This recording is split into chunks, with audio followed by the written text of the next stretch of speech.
নুমলীগড়ত বানৰ বাবে ৩ শতাধিক ছাত্ৰ-ছাত্ৰীৰ ভৱিষ্যত এতিয়া অন্ধকাৰত। বোকাখাট সমজিলা মহুৰামুখৰ গৰৈমাৰী উচ্চ মাধ্যমিক বিদ্যালয়ৰ চৌহদত এতিয়াও এককাল পৰ্যন্ত পানী আছে। পানীৰ বাবে বিদ্যালয়খন বন্ধ হৈ আছে। কোনো পাঠদান কৰিব পৰা অৱস্থা তাত নাই। ছাত্ৰ-ছাত্ৰীৰ পৰিৱৰ্তে বিদ্যালয়ৰ চৌহদত এতিয়া চৰি আছে হাঁহ। দীৰ্ঘদিন ধৰি পাঠদান ব্যাহত হোৱাত ৩ শতাধিক শিক্ষাৰ্থীৰ ভৱিষ্যতক লৈ চিন্তিত হৈ পৰিছে শিক্ষক শিক্ষয়িত্ৰী তথা অভিভাৱকসকল। পূৰ্বেও বানৰ সময়ত বিদ্যালয়খনত এনেকৈয়ে দীৰ্ঘদিনলৈকে পাঠদান বন্ধ হৈ আছিল। নিশ্চয়কৈ নুমলীগড়ত বান পৰিস্থিতি উন্নত হ'ল যদিও এতিয়াও বহু অঞ্চল বানত প্লাবিত হৈ আছে। বোকাখাট সমজিলাৰ অধীনৰ বহুকেইখন বিদ্যালয় ইতিমধ্যে দেখা পোৱা গৈছে পানীৰ তলত বুৰ গৈ আছে।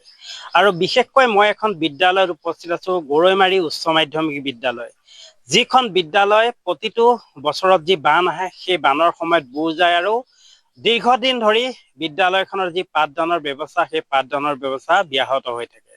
আৰু বৰ্তমান বৰ্ষতো দেখা পোৱা গৈছে বিদ্যালয়খনত কিছুদিনৰ আগতে পানী সোমাইছিলে আৰু সেই পানীত বৰ্তমানো বিদ্যালয়খন বুৰ গৈ থকা দেখিবলৈ পোৱা গৈছে। মোৰ কেমেৰা সতীৰ্থই সামগ্ৰিক পৰিৱেশটো দেখুৱাব।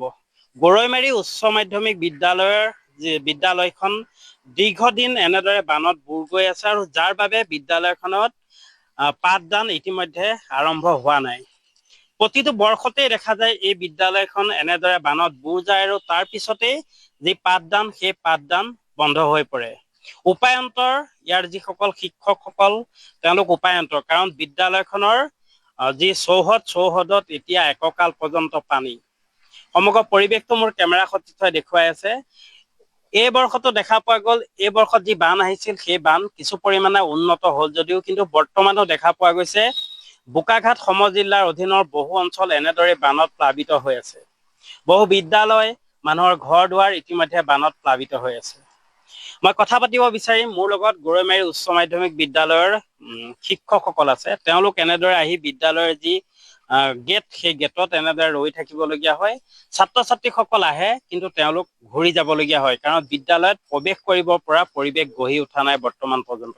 মই কথা পাতিব বিচাৰিম, কিমান দিনৰ পৰা বন্ধ হৈ আছে? হয়, গৰম বন্ধ খোলাৰ পিছদিনাখনৰ পৰাই স্কুলখনৰ এইটো অৱস্থা হৈ আছে। প্ৰতি বছৰে আমাৰ বিদ্যালয়খন সঁচাকৈ বানপানীয়ে ধুৱাই পেলাই আমাৰ যথেষ্ট সমস্যা হৈছে। এই সমস্যাত আমাৰ শিক্ষকসকল আমি আহোঁ, কিন্তু আহিলেও এতিয়া এই পৰিস্থিতিত আমি বিদ্যালয়লৈ সোমাব নোৱাৰি আমি ৰাস্তাতে অফিচ কৰোঁ, কাৰ্যালয় কৰি আমি ঘৰলৈ যাব লগা হয়। ছাত্ৰ-ছাত্ৰীসকলৰ কি হ'ব এনেদৰে? ছাত্ৰ-ছাত্ৰীসকলৰ যথেষ্ট ক্ষতি হৈছে। এতিয়া আৰু হয়তো 15-20 দিন লাগিব এই পানী শুকাবলৈ। তেনেকুৱা যদি পৰিস্থিতি হয় যথেষ্টখিনি অসুবিধা হ'ব। এতিয়া আগন্তুক সমূহীয়া পৰীক্ষা আহি আছে, গতিকে আমি যথেষ্ট চিন্তনীয় হৈ পৰিছোঁ। কিমান মান ছাত্ৰ-ছাত্ৰী আছে? 312 জন আমাৰ ছাত্ৰ-ছাত্ৰী আছে। 312 জন ছাত্ৰ-ছাত্ৰীক লৈ আমি যথেষ্টখিনি শংকিত হৈ পৰিছোঁ। চৰকাৰ প্ৰশাসনক এই বিষয়ে অৱগত কৰিছোঁ? চৰকাৰ প্ৰশাসনক আমি ইতিমধ্যে অৱগত কৰিছোঁ, বিভিন্ন বিভাগতো কৰিছোঁ আমি। কিন্তু কৰাৰ স্বত্তেও তেখেতসকলেও সঁহাৰিটো দিছে। কিন্তু আমাৰ দৃষ্টিভংগীত আমি দুটা সমস্যা জৰ্জৰিত হৈ আছোঁ আমাৰ বিদ্যালয়খনত। যে এটা হ'ল আৰ্ট ফিলিংটো যদি 5 ফুট ওখ কৰা যায়, অন্তত আমাৰ ছাত্ৰ-ছাত্ৰীসকলে কিঞ্চিত পৰিমাণে হ'লেও সকাহ পাব। সমগ্ৰ বিষয়ে চৰকাৰ প্ৰশাসনক বা বিভাগীয় কৰ্তৃপক্ষক আবেদন কৰিছিলে? আবেদন কৰা হৈছিলে আৰু সেইমতে বিভাগীয় কৰ্তৃপক্ষও আহিছে, আমাক কিছুমান তথ্য পাতি বিচাৰিছে। আমি সেইমতে তথ্য পাতিখিনি যোগান ধৰিছোঁ। পানী শুকালে ঘৰৰ ভেটিও ওলাইছে, কিন্তু বৰ্তমানেও শিৱসাগৰ জিলাৰ বহু পৰিয়াল এতিয়াও তেওঁলোকে ৰাস্তাত মথাউৰি ত্ৰিপাল তৰি থাকিবলগীয়া হৈছে, দিন ৰাতি কটাবলগীয়া হৈছে, কাৰণ বানে ধ্বংস কৰি থৈ গৈছে তেওঁলোকৰ ঘৰবোৰ। শিৱসাগৰ বেতবাৰী মৌজাৰ 2 নম্বৰ দ গাঁৱৰ গিৰিণ ফুকনৰ বাসগৃহ একেধৰণে ভাঙি থৈ গৈছে আন বহুতৰে ঘৰৰ দৰে বলীয়া বানৰ এই সোঁতে। পকা মিস্ত্ৰী হিচাপে দিন হাজিৰা কৰি জীৱন নিৰ্বাহ কৰা গিৰিণ ফুকনৰ এই ঘৰটোত এতিয়া মানুহ থাকিব পৰা অৱস্থাত নাই।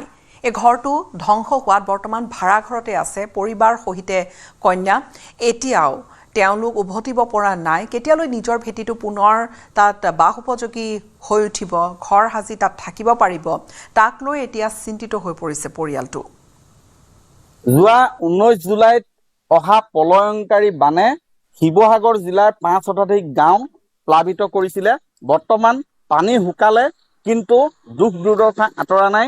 এতিয়াও বহু পৰিয়াল হয় ওখ পথৰ ওপৰত নহয় মথাউৰিৰ ওপৰত আশ্ৰয় লৈ থাকিবলগীয়া হৈছে, নহয় কোনোৱে ভাড়া ঘৰত থাকিবলগীয়া সেই পৰিৱেশৰ সৃষ্টি হৈ আছে। কাৰণ বহুতৰে বাসগৃহ সম্পূৰ্ণ বিধ্বস্ত কৰি থৈ গ'ল এই প্ৰলয়ংকাৰী বানে।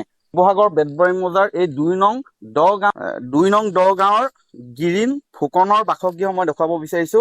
গিৰিণ ফুকনৰ বাসগৃহৰ ভিতৰৰ পৰা পানী ওলালে, চোতাল ওলালে, ভেটি ওলালে, বাৰী ওলালে, পানী হ্ৰাস হ'ল, কিন্তু তেওঁ এতিয়াও ঘৰত বুলিবলৈ নাই, ঘৰত প্ৰৱেশ কৰিব পৰা নাই, কাৰণ ঘৰটো সম্পূৰ্ণ বিধ্বস্ত কৰি থৈ গ'ল। মই দেখাইছো এয়া প্ৰবল সোঁত বৈছিলে, সেই সোঁতে এই ঘৰটোৰ এনেধৰণৰ বিধ্বস্ত কৰি থৈ গৈছে। বেৰৰ চালিসমূহ ভাগি গৈছে, বেৰসমূহ এনেধৰণে সম্পূৰ্ণ ভাগি গ'ল। ঘৰৰ ভিতৰৰ মই পৰিৱেশ দেখুৱাইছো, ভিতৰত একো বস্তুৱে বাচি নাথাকিলে। মই সেই ঘটনাটো কেনেধৰণে আচলতে ইয়াত সোঁত বৈছিলে আৰু বৰ্তমান কি ধৰণে থাকিবলগীয়া হৈছে।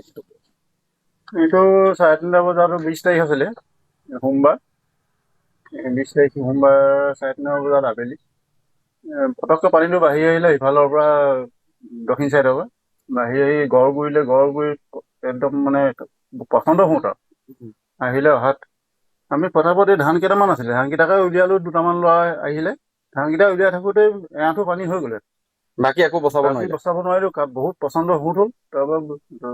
তাৰপৰা চিঞৰিলে যে ওলাই আহ, নহ'লে তোক এতিয়া উটুৱাই দিব। তাৰপৰা এইবোৰ এনেকৈ এৰি থৈ যাবলগীয়া হ'ল। এতিয়া বাসগৃহ নিৰ্মাণৰ কিবা ব্যৱস্থা হৈছেগে নেকি?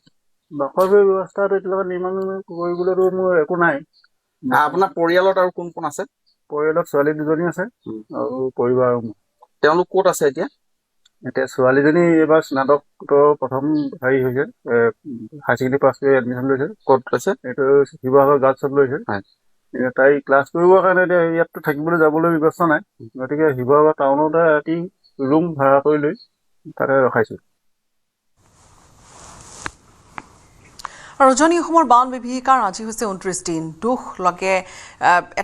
দুখে লগ নেৰা এটা গোটেই পৰিৱেশ। আৰু মৰিয়নি সমষ্টিৰ বানাক্ৰান্ত ৰাইজৰ তেওঁলোকৰ সেই একেধৰণৰ অৱস্থা। বহু পৰিয়ালৰ ঘৰৰ ভেটি পানীৰ মাজত আজিও আছে, আজিও সম্পূৰ্ণৰূপে পানী শুকোৱা নাই।